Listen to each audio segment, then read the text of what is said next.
Hey everyone, my name is Jordan Rennells. I'm a composer, sound designer, music teacher, and creator of A Long Expected Soundscape. Welcome to The Music of Middle-earth, where we break down one of Howard Shore's themes from the Lord of the Rings trilogy every week. Today's theme is the Fate of the Ring, or the Destruction of the Ring theme, and this will be the final one for our collection of the One Ring themes. If you have the complete recordings albums for the trilogy, you'll hear this theme for the first time on the track The Heir of Numenor. Today's theme is written for strings, but later on it's also written for chorus, so we will hear both versions.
Now that we have our ears tuned into today's theme, I'd like to read from our primary resource, as always, Doug Adams' amazing book, The Music of the Lord of the Rings.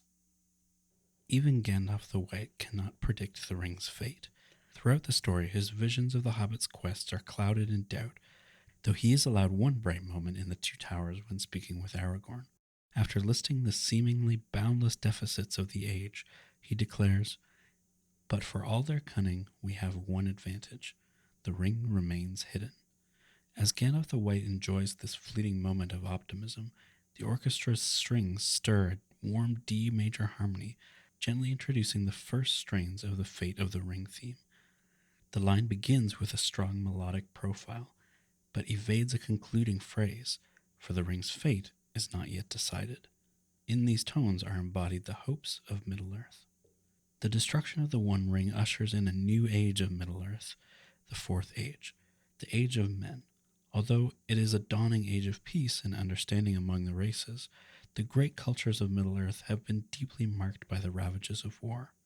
Thus, Shore begins to introduce new themes for each culture, themes which retain connections to the Third Age, but which shift the perspective.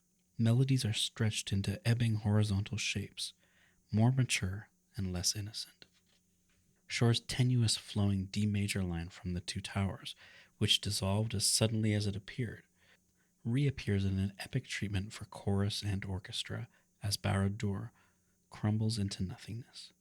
The music for the destruction of the ring and the collapse of Sauron's domain represents the eucatastrophic collision of the history, seduction, and evil themes of the ring, intertwining bits of each tune into a meditation on all the ring has stood for and all that has been reconciled upon Sauron's destruction.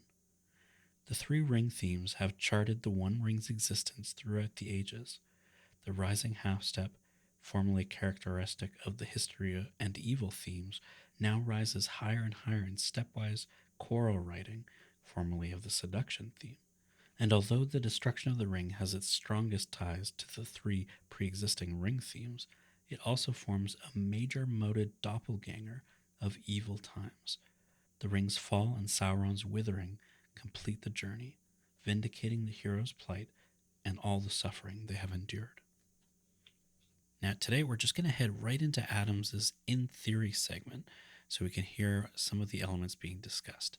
Adams says, just as the ring's final moments above the fires of Mordor are represented by an amalgamation of musical material, So is its destruction theme.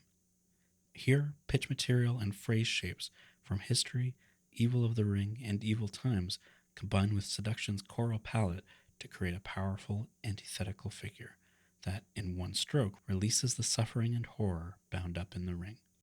So we start with the B flat and C back to B flat from the History of the Ring theme, the three starting pitches.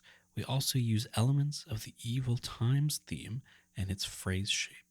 We imitate the phrasing and take some of the note relationships from the Evil of the Ring theme. And then finally, we take the element of the chorus from the Seduction of the Ring to create a combination of all of these themes. Let's hear each one of these back to back, and then we'll hear the Destruction of the Ring to tie it all together.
I hope you've enjoyed today's episode of the Music of Middle Earth. Come back next week when we start our journey into the Shire themes.